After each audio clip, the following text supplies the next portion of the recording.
turn 9 of our Bolt Action Grand campaigns, kicking back in after a quiet turn with 4 battles this time. The first one we'll look at is the Polish invasion in the Battle of Stalingrad. This was a demolition game where both sides had to get to the other end of the board and end with an infantry next to the objective.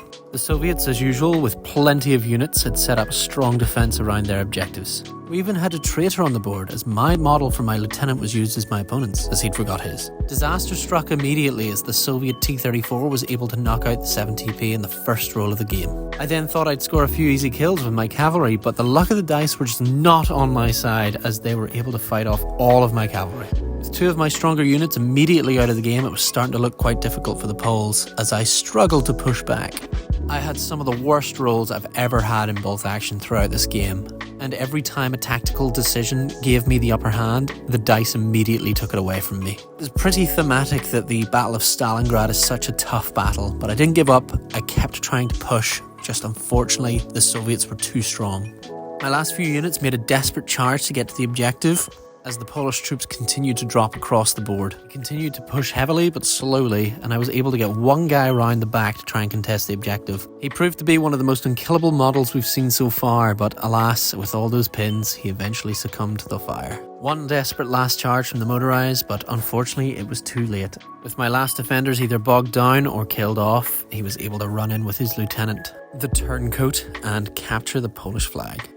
The next battle was for Paris, where a rogue Spanish army was attempting to strike at the capital. The urban fighting proved to be rather intense, as the Arc de Triomphe, well most of it, stood in the centre of the battlefield. The fighting in the streets was fierce as some units even took to the rooftops for an advantage. Despite a desperate attack from the Spanish up the Champs-Élysées, the French defenders were able to hold on strong, destroying the Spanish army and securing the capital.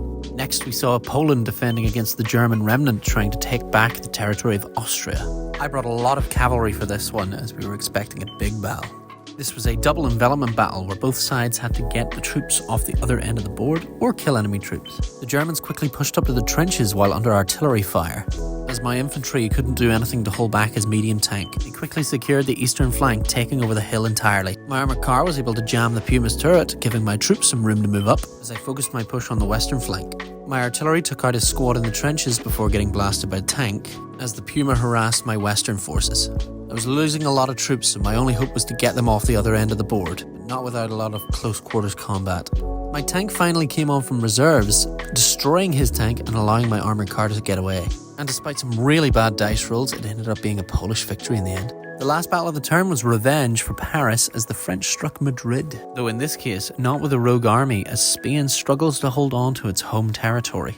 Now, there weren't many videos taken of this battle as the players were so into the game itself, but it seems to have been a very desperate struggle by the Spanish to defend, once again utilising the urban terrain to the full as they moved around and through buildings, setting up on the roofs for some truly horrible urban combat. The Spanish were able to hold on strong in this 5-hour game, leaving Spain in full control of its capital, though still at threat from the surrounding armies. Particularly the Canadians to the south have taken Andalusia during that turn in a strategic move. If you're interested in seeing any of the newspaper stories, just feel free to pause the video at any point here, and thank you for watching, and we'll see you in the next one.